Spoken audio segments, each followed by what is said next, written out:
ನಮಸ್ಕಾರ ಮಕ್ಕಳೇ, 10ನೇ ತರಗತಿಗೆ ನಿಮಗೆ ಸ್ವಾಗತ. ಕಳೆದ ಪ್ರಬಂಧ ಪರಿಸರ ಮಾಲಿನ್ಯದ ಬಗ್ಗೆ ಕಲ್ತ್ರಿ. ಈಗ ನೀವು ಜನಸಂಖ್ಯೆ ಅಂತ ಕೊಟ್ರೆ ಪಾಪ್ಯುಲೇಷನ್, ಅದ್ರ ಬಗ್ಗೆ ಜನಸಂಖ್ಯೆಯ ಸ್ಫೋಟಕ್ಕೆ ಕಾರಣ, what are the reasons, okay, what are the solutions, what are the effect of the over population. ಈ 3 ಪಾಯಿಂಟ್ಸ್ ಅನ್ನ ನೀವು ಎಕ್ಸ್ಪ್ಲೇನ್ ಮಾಡಬೇಕಾಗುತ್ತೆ. ಪ್ರಬಂಧ ಹೇಗ್ ಬರೀಬೇಕು ಅಂತ ನಾನು ನಿಮ್ಗೆ ಆಲ್ರೆಡಿ ಹೇಳಿದ್ದೀನಿ. ಇಲ್ಲಿ ಪ್ರಬಂಧ ಬರಿಬೇಕಂತ ಹೇಳಿದಾಗ ಪೂರ್ತಿ ಡೀಟೇಲ್ ಇಲ್ಲಿದೆ. ನಾನು ಪೆನ್ಸಿಲ್ ಅಲ್ಲಿ ಮಾರ್ಕ್ ಮಾಡಿದ್ದೀನಲ್ಲ, ಅಷ್ಟು ಮಾತ್ರ ನೀವು ಬರೆದ್ರೆ ಸಾಕು. ಈಗ ಮೊದಲಿಗೆ ನಾವು ಜನಸಂಖ್ಯೆ ಅಂದ್ರೆ ಏನು ಅಂತ ಹೇಳಬೇಕಾಗುತ್ತೆ. ಜನಸಂಖ್ಯೆ ಅಂದ್ರೆ ಏನು? ಒಂದು ಪ್ರದೇಶದಲ್ಲಿ ವಾಸಿಸುವ ಜನಸಂಖ್ಯೆ ಮಿತಿ ಮೀರಿದರೆ ಅದನ್ನು ಜನಸಂಖ್ಯಾ ಸ್ಫೋಟ ಎಂದು ಕರೆಯುತ್ತಾರೆ. ಅಂದ್ರೆ ಏನು? ಒಂದು ಪ್ಲೇಸ್, ಒಂದು ಸ್ಕ್ವೇರ್ ಫೀಟ್ಗೆ ಎಕನಾಮಿಕಲ್ ಆಗಿ ಡಿಸೈಡ್ ಆಗಿರುತ್ತೆ, ಇಷ್ಟು ಜನ ಮಾತ್ರ ವಾಸಿಸಬೇಕು ಅಂತ.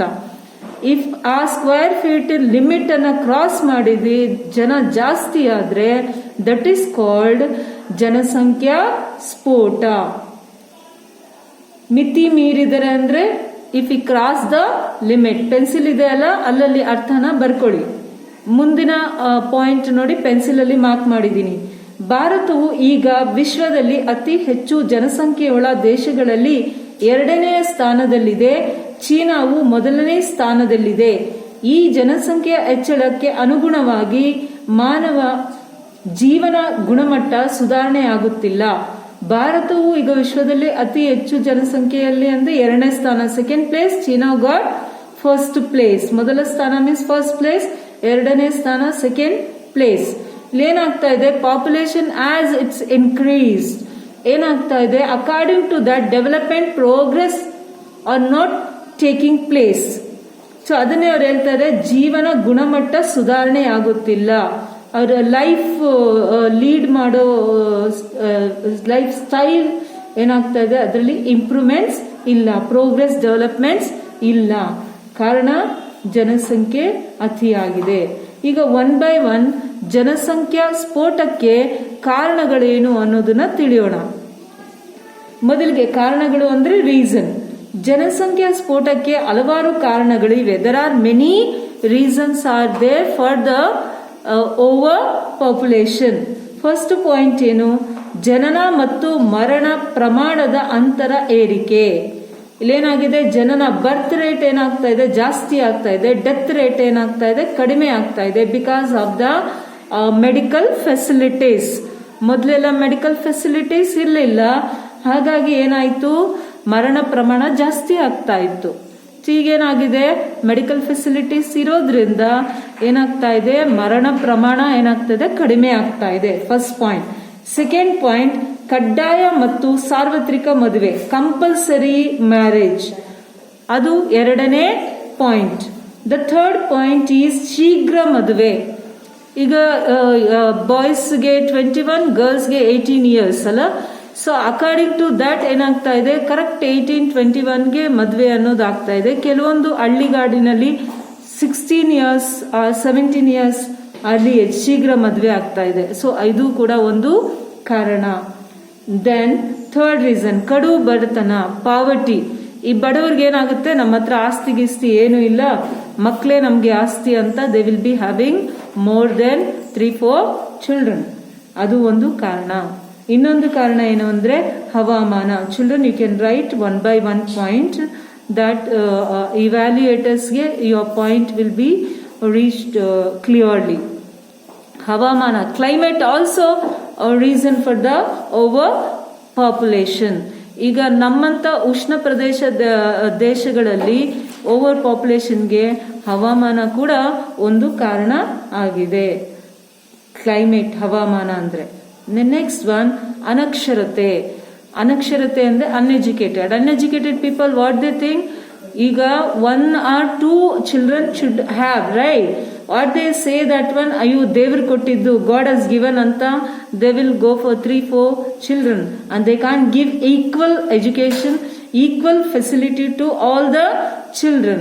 ಅವ್ರ ಮಕ್ಕಳೇ ಏನ್ ಅನ್ಕೊಳ್ತಾರೆ? ನಮ್ಗೆ ಮಕ್ಕಳೇ ಆಸ್ತಿ ಅಂತ. Why they will think like that? Because they are not educated. They don't have the knowledge of what is the effect of overpopulation. So ಇನ್ನು ನೆಕ್ಸ್ಟ್ ಅಜ್ಞಾನ, ನಾಲೆಜ್ ಇಲ್ಲದೆ ಇರೋದು. ಓವರ್ ಪಾಪ್ಯುಲೇಷನ್ ಆದರೆ ಏನಾಗುತ್ತೆ ಅನ್ನೋ ಜ್ಞಾನ ಅವ್ರಿಗೆ ಇಲ್ಲ. ಇನ್ನೊಂದೇನಂದ್ರೆ ಬ್ಲೈಂಡ್ ಬಿಲೀವ್ಸ್, ಮೂಢನಂಬಿಕೆ ಅಂದ್ರೆ blind believes. That is also one reason for the overpopulation. The next ಬಹುಪತ್ನಿತ್ವ, ಮೋರ್ ದೆನ್ ಒನ್ ವೈಫ್. ಕೆಲವೊಂದು ಧರ್ಮಗಳಲ್ಲಿ ಒಂದಕ್ಕಿಂತ ಹೆಚ್ಚಿನ ಮದುವೆ ಮಾಡಿಕೊಳ್ಳುವಂತ ಅವಕಾಶಗಳಿದೆ. ಸೊ ಹಾಗಾಗಿ ಅಲ್ಲೂ ಕೂಡ ಮಕ್ಕಳು ಜನಸಂಖ್ಯೆ ಜಾಸ್ತಿ ಆಗ್ತಾ ಇದೆ. ಆಮೇಲೆ ಇನ್ನೊಂದು ಕಾರಣ ಏನು, ವಿಧವಾ ವಿವಾಹ, ವಿಡೋ ಮ್ಯಾರೇಜ್. ಮೊದಲು ವಿಡೋ ಮ್ಯಾರೇಜ್ ಅನ್ನೋದಿರ್ಲಿಲ್ಲ, ಈಗ ಮಾಡರ್ನೈಸ್ ಆಗ್ತಾ ಇದ್ದಂಗೆ people are encouraging for the widow marriage. That is also one more reason for the overpopulation. These all points, please children, write one by one and write the number of it. Okay, then we'll go to the next point. Okay, we'll go to the next point now. Janasankhya spotada parinamagalu. What is the effect of overpopulation? So I marked in the pencil the points.